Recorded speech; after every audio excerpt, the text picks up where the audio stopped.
अध्यात्म विज्ञान कोई धर्म या संप्रदाय नहीं है, ये स्पिरिचुअल साइंस है जो कुदरत के कानून पर आधारित है।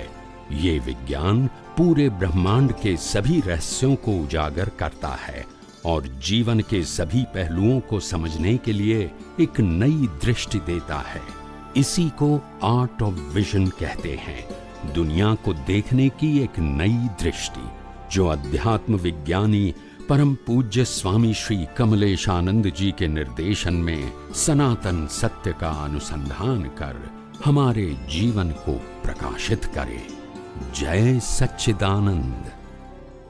માં લાયા હોઈએ અને એની સામે આપણે વિજ્ઞાન જે કરીએ છે એમાં એક કન્ફ્યુઝન એવું થાય છે કે આપણે એવું કીધું છે સત્સંગમાં કે આપણે હું શુદ્ધાત્મા છું એને સહજ ભાવે રાખવાનું છે અને કુદરતી રચનામાં આપણે ઊંડા ઉતરવાનું છે અને એક રીતે આપણે સત્સંગમાં એવું પણ કીધું છે કે સાચું સુખ આત્મામાં છે અને સુખ મારો સ્વભાવ છે।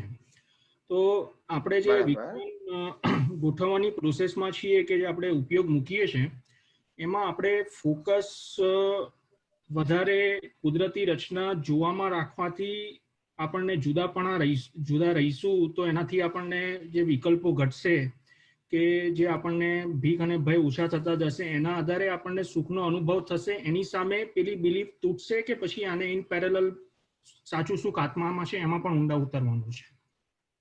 સમજાવો તમને। પહેલી વસ્તુ એ કે આત્માનો સ્વભાવ અનંત સુખ છે અને એ અનંત સુખ એનો સ્વભાવ હોવાથી તેમાં પ્લસ કે માઇનસ થવાનો કોઈ પ્રશ્ન નથી। બરાબર છે? બરાબર છે। તમે નહીં માનો તો સુખ તો એનું ઘટવાનું નથી। બરાબર છે? બરાબર છે, પણ આપણને અનુભવાતું નથી પણ છે હકીકત છે ને। હા, ઓકે। હવે જગતમાં સુખ નથી પણ આપણને એનો અનુભવ છે તો અજ્ઞાન તો કાઢવું પડશે ને। જ્યાં સુધી જગતમાં સુખ લાગશે ત્યાં સુધી આત્મામાં સુખ કેત અનુભવમાં આવશે। સાચી વાત છે। હવે જગતમાં સુખ નથી તો પછી જગતમાં સુખ લાગે છે કેમ? તો કે અજ્ઞાનથી। પણ અજ્ઞાન શેનું છે? તો કે અવસ્થાની અંદર કરતાપણું ને માલિકીપણું। તો કે છે કે અવસ્થામાં કરતાપણું ને માલિકીપણું કઈ રીતે કાઢવું? તો કે અવસ્થાને કુદરતી રચના તરીકે જાણો। પણ કુદરતી રચના તરીકે કઈ જાણવાનું?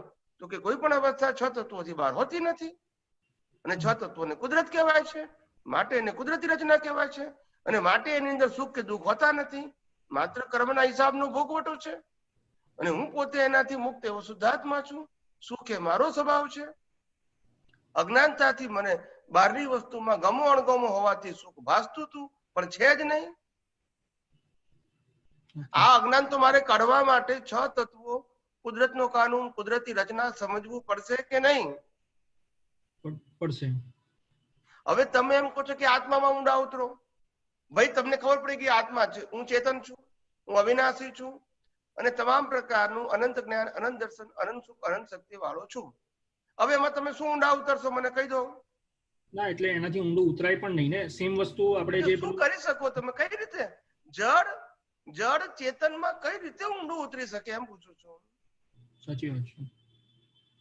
એટલે ખાલી એને બિલીફની જરૂર છે કે હું શુદ્ધ, રાઈટ બિલીફની જરૂર છે, સમ્યક બિલીફની જરૂર છે કે હું પોતે ચેતન, અવિનાશી અને તમામ પ્રકારની અનંત શક્તિ વાળો છું। આ હું છું અને મારા સિવાય જે કંઈ પણ દેખાય છે એ જ્યાં સુધી મને કુદરતી રચના તરીકે નહીં દેખાય ત્યાં સુધી માલિકી ભાવ, કરતા ભાવ રહેશે, ત્યાં સુધી અજ્ઞાનતાથી કર્મ બંધાશે, ત્યાં સુધી મારે જન્મ મરણના ચક્કરમાં ભટકવાનું છે, હું આત્મા છું એવું જાણવા છતાં પણ।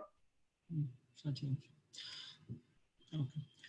એટલે સ્વામીજી એ કરતાપણું, માલિકીપણું તો સમજાય છે, આપણે એને ગોઠવીએ પણ છે, પણ આજે આપણે એને જ સંલગ્ન આપણે જેમાં સુખનો અનુભવ છે, ડિસ્ચાર્જમાં આપણે સ્ટ્રોંગલી સુખનો અનુભવ લાયા છીએ, 5 ઇન્દ્રિયના સુખોનો અનુભવ લાયા છીએ અને એ સુખનો અનુભવ આપણને એટલે સુખ દેખાય એટલે અનુભવાય છે આપણે અને એની સામે આપણી પાસે પ્રોબ્લેમ શું થાય છે કે આપણને આત્માનો અનુભવ નથી।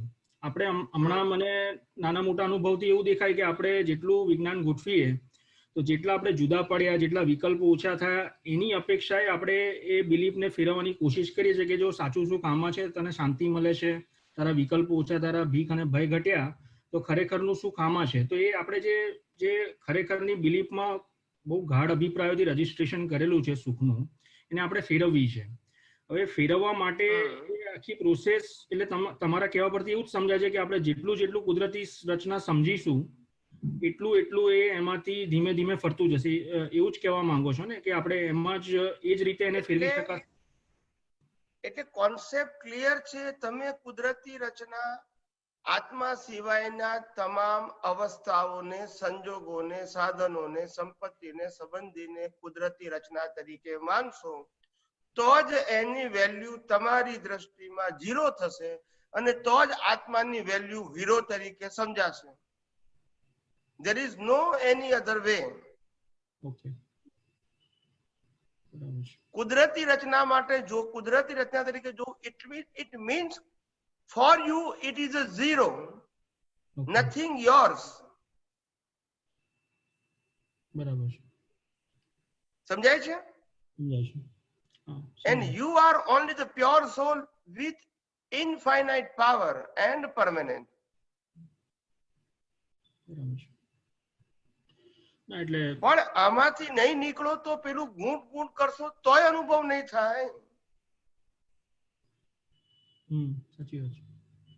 કારણ કે હિન્દુસ્તાનની અંદર 90% લોકોને ખબર જ છે કે હું આત્મા છું અને કેટલા અવતારથી ખબર છે.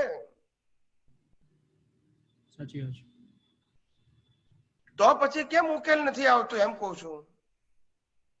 એટલે તમારું કેવું છે કે કુદરતી રચના તરીકે જોઈશું તો જ આમાંથી બહાર નીકળી શકીશું. એ આખી પેલામાંથી છૂટીશું તો આપણને આત્માની વેલ્યુ સમજાશે ને. વેલ્યુ કરવી છે પણ સમજાય કેમ નહીં? એક બાજુ લક્ષ્મીની વેલ્યુ સમજાય, બીજી બાજુ આત્માની વેલ્યુ સમજાય તો કેમનો મેર પડશે?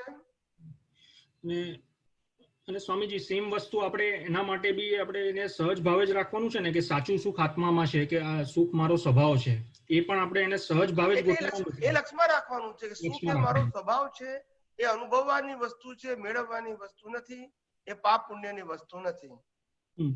It is my permanent nature. Permanent. પણ એમાં આપણે ઊંડા નથી ઉતરવાનું, એને સહજ ભાવે એને લક્ષમાં રાખવાનું છે. ખરેખર ઊંડા એટલા માટે જે વસ્તુ છે એના માટે મારે શું કરવાનું?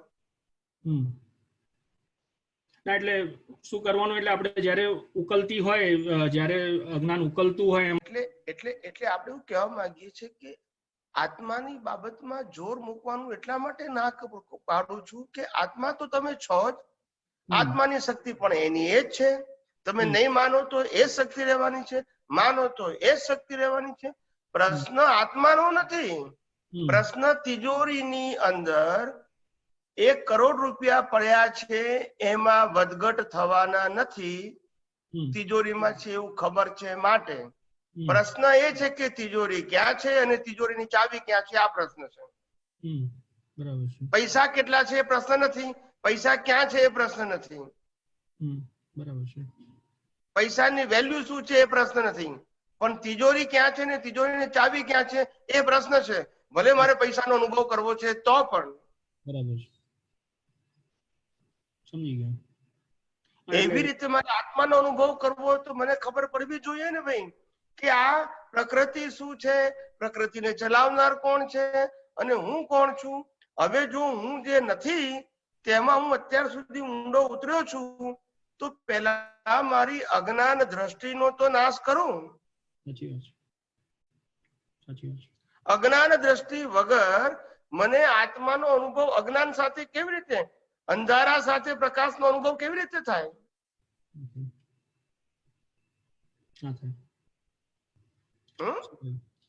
ઠીક છે સ્વામીજી, આના જ રેફરન્સમાં એક એવું હતું કે તમારો એક સત્સંગ હતો, એમાં તમે એક સત્સંગમાં એવું કીધું છે કે શ્રદ્ધાથી સ્વીકારેલું લાંબુ ના ટકે, એટલે સ્વીકારવા પર પ્રશ્ન હતો કે આપણે જ્યારે કોઈ પણ નવી સમજણ આપણે એક છે ને સ્ટેપિંગમાં આપણે એવું સમજાય કે પહેલા આપણે શ્રદ્ધાથી સ્વીકારીએ છીએ, એટલે આપણને સમજાયું નથી.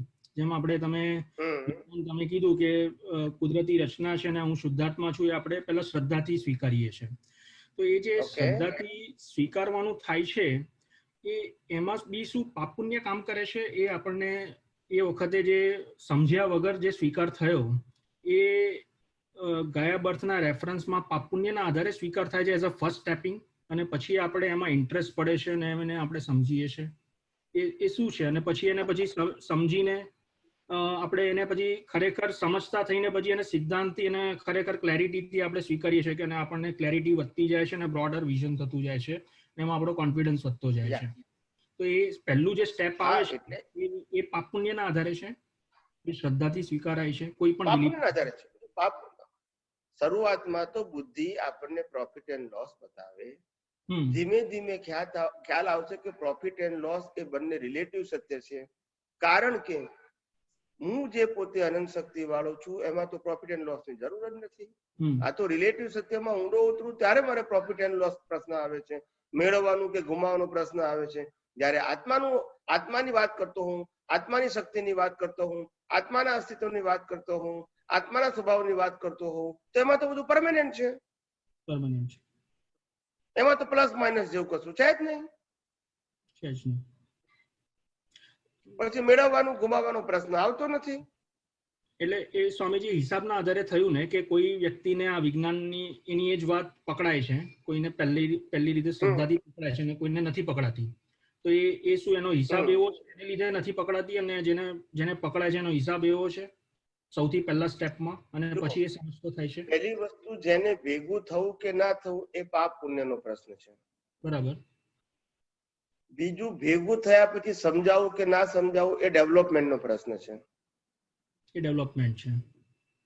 ત્રીજું માનો કે ડેવલપમેન્ટ છે છતાં પણ નથી સમજાતું તો કે ઇન્ટરેસ્ટ ઓછો છે, અથવા તો વિજ્ઞાનની વેલ્યુ સમજાય નથી.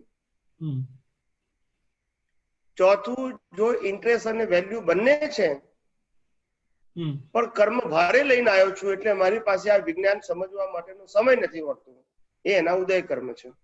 ઉદય કર્મ છે. એટલે ઘણા બધા ટૂંકમાં કારણો હોઈ શકે એમ મારો કહેવાનો મતલબ છે. બરાબર છે. એક જ કારણ નથી એમ કે ખાલી પાપ છે કે પુણ્ય છે એવું નથી એમ મારો કહેવાનો મતલબ. બરાબર. એટલે હું સ્વામીજી પહેલા સ્ટેપનું પૂછતો હતો કે એ તો ડેવલપમેન્ટથી આપણું ફિક્સ છે કે ડેવલપમેન્ટ પ્રમાણે આપણને સમજાય, પણ સૌથી પહેલા આપણે જે કોઈ વ્યક્તિને આપણે વસ્તુને પકડીએ છીએ શ્રદ્ધાથી, કોઈ અમુક વસ્તુઓ રિલેટિવમાં જ શ્રદ્ધાથી પકડે, આપણે વિજ્ઞાન પણ શ્રદ્ધાથી જ પકડીએ છીએ સૌથી પહેલા સ્ટેપમાં. કરેક્ટ, સાચી વાત છે. એ જે પકડીએ છીએ પાપ પુણ્યના આધારે છે? ના, સમજણના આધારે છે, તમારી ડેવલપમેન્ટની સમજણના આધારે છે. અચ્છા, ડેવલપમેન્ટની સમજણ. તમને શ્રદ્ધાની વાત કરું, તમે શ્રદ્ધા શબ્દ બોલે એટલે સારો છે કે વિજ્ઞાન પણ આપણે શ્રદ્ધાથી સમજાય છે, અને જગત અને જગતના ધર્મો કહેવાય કે સામાજિક વ્યવહાર પણ શ્રદ્ધાથી કરીએ છીએ. વાત સાચી છે, પણ શ્રદ્ધા બે પ્રકારની છે. એક શ્રદ્ધા રિલેટિવ સત્ય ઉપર આધારિત છે, એક શ્રદ્ધા સનાતન સત્ય ઉપર આધારિત છે.